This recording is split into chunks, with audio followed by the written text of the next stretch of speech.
Hey, he's not Tanner Scott, but a pretty good consolation prize for the Chicago Cubs, getting Ryan Pressly in a trade with the Astros. We're going to talk about all the details, maybe even the ones that you didn't know that you needed to know about this trade here on the Setup Man.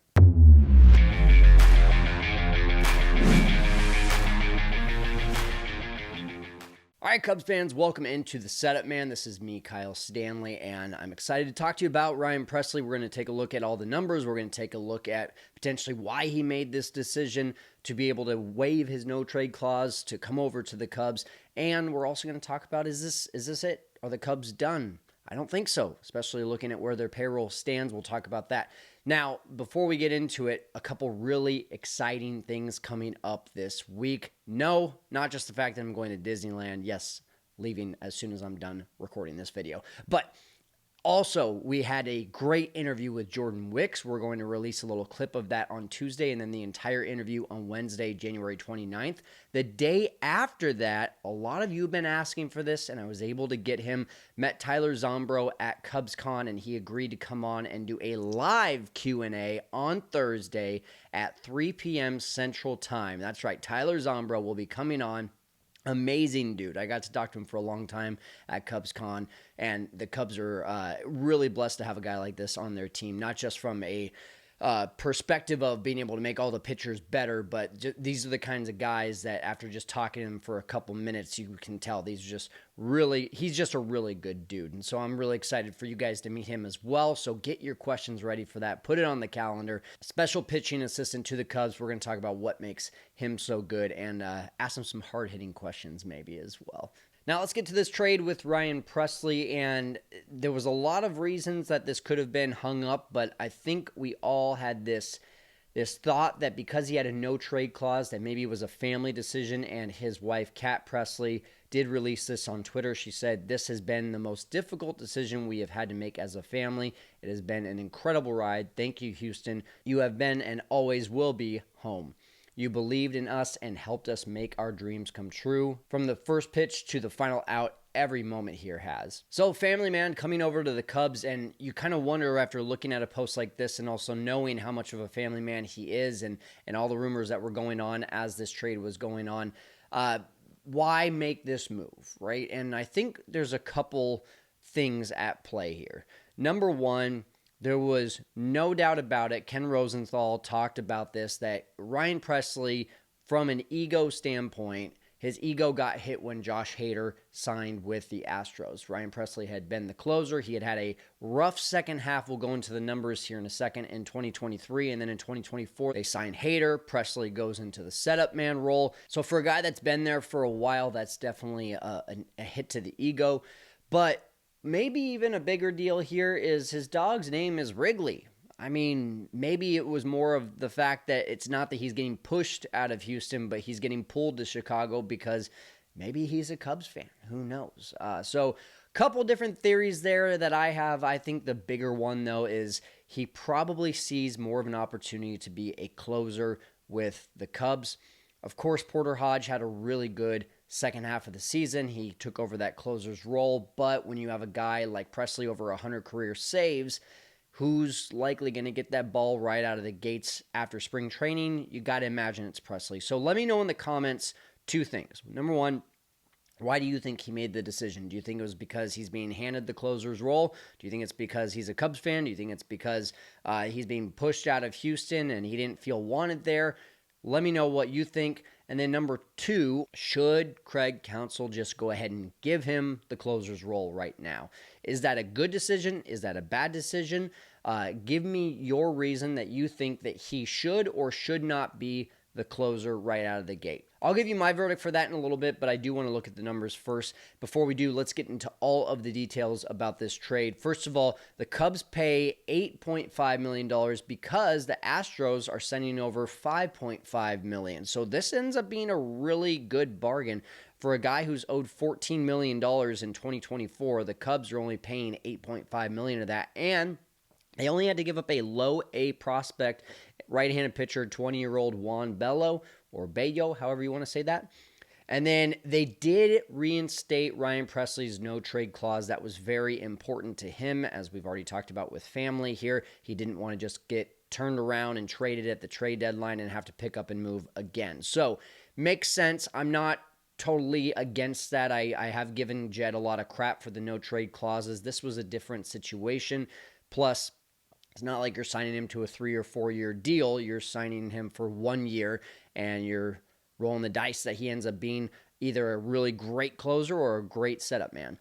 Now, the Cubs payroll, that sets them at right around $207 million now, according to Fangraphs, which was updated with Ryan Presley's contract in there as well. So there's a little bit of playing room. We'll talk about that in a second. Let's break down Ryan Presley's numbers, though, really quickly here. We're going to look, first of all, at Baseball Savant. Now, to me, this is the most telling of anything that we're going to look at from a stats standpoint. 2023 to 2024, in 23 you see a lot of red, in 24 you see not so much red, and the red that used to be dark red is now a lighter red, so that's not a good trend. The biggest issue here, the chase and the whiff went down, the walk rate went slightly up. Now the average exit velocity did go down. It still isn't good, but it did go down. Either way, the expected ERA is under 4, which is, as a closer or an 8th inning guy, you want to see that ERA even lower than that. But there's some concerns here.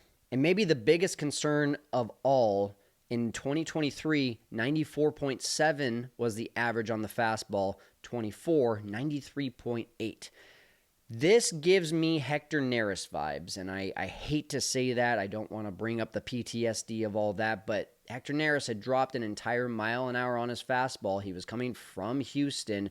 He had a really good season coming from Houston, and then he comes over to the Cubs, and he can't figure it out, and his fastball velo is even lower. Ryan Presley, the biggest saving grace on him is looking at his pitch selection. With Hector Neris, you only had fastball and splitter. With Ryan Presley, you got 4 or 5 pitches here, and I'm going to just condense that down to 4. I know he's got a sinker, but he rarely uses it. And you can see he added a changeup in 2022. He never had a changeup before, and then in 2022, he added this thing, and in the last couple of years, it's been pretty good. In 2023, he was getting whiffs at right around 22.6% of the time, and then it ticked up in 2024 to 30.6. So he's found a little something there with the changeup. The four-seamer, though, is just not getting many whiffs. In 23, it only got 10.1% whiff, but in 24, it ticked up a bit at 17.9. It's still not a swing and miss right now for him. It's that slider, it's that curveball that really are the hammer for him, and then now add in the changeup, and it's even better. So these are the things that you look at the amount of times he used the fastball in 2024. It was the first time in a while that he used the fastball more than any other pitch.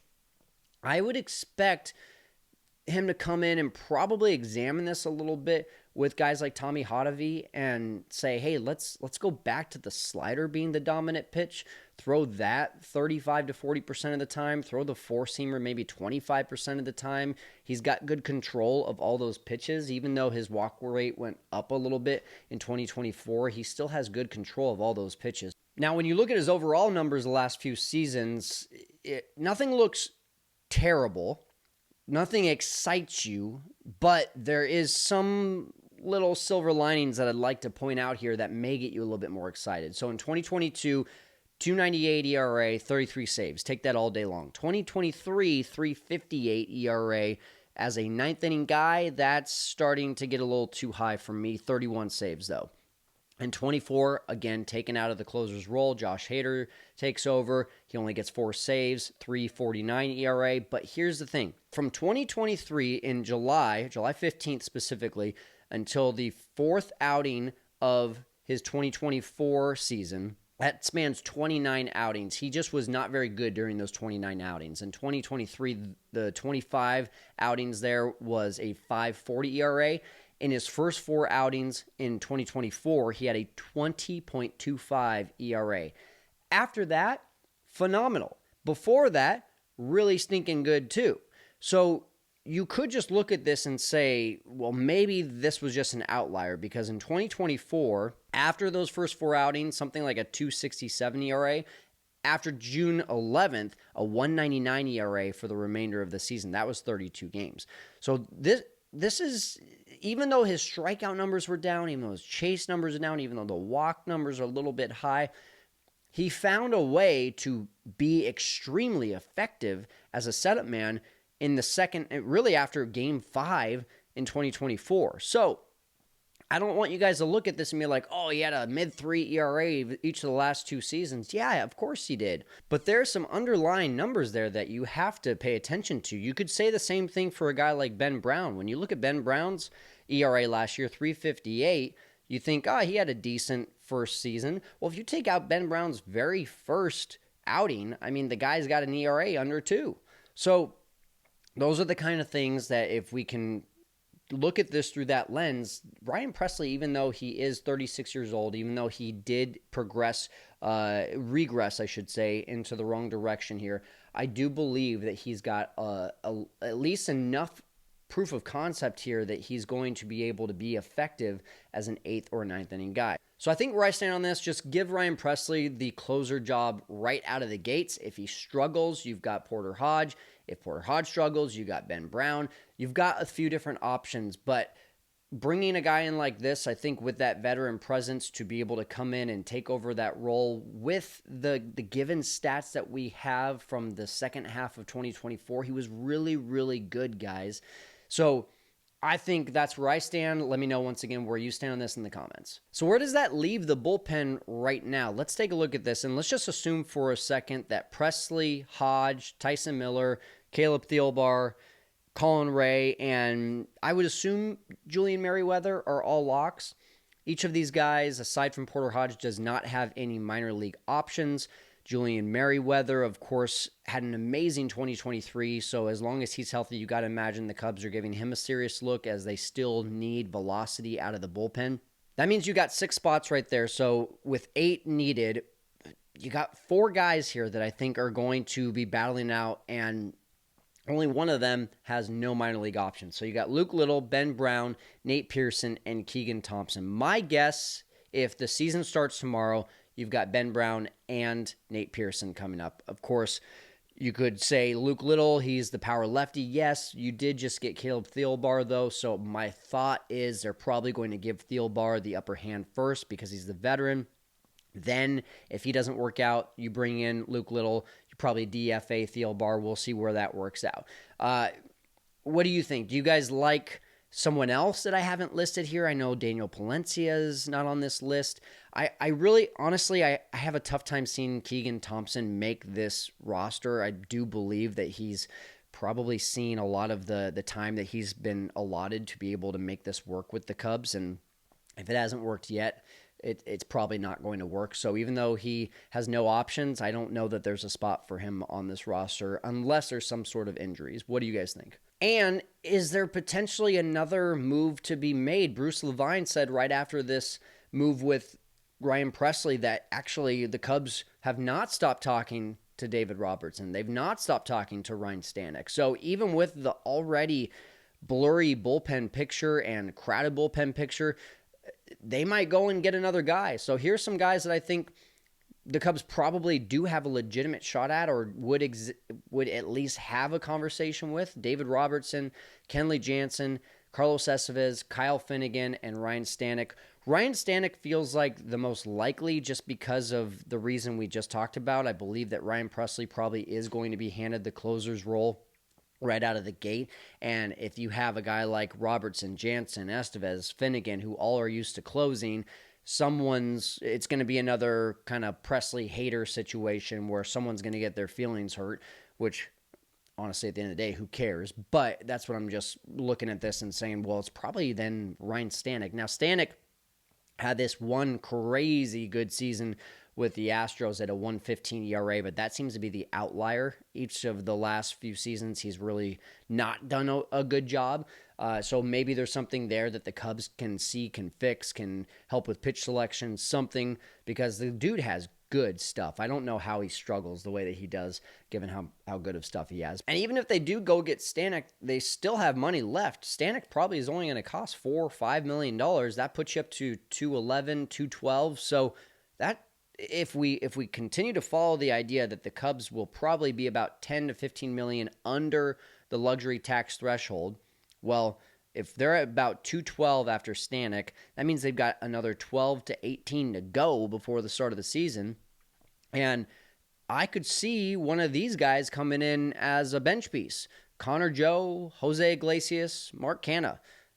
They went and got John Birdie. John Birdie is going to cover a lot of ground on that infield, which is really he's a versatile guy that you like to see on a team that needed some depth. I don't know about Vidal Brujan. I don't know about Gage Workman. I don't know if those guys are actually going to see any playing time. I don't know if they're even going to make the roster. Connor Joe is still young. Jose Iglesias coming off of an electric year with the Mets. Mark Canha has that veteran presence that can play outfield, can play first base, can be a good right-handed bat from first base. I do believe that the Vidal Brujan and the Gage Workman signings were kind of like just depth pieces just in case.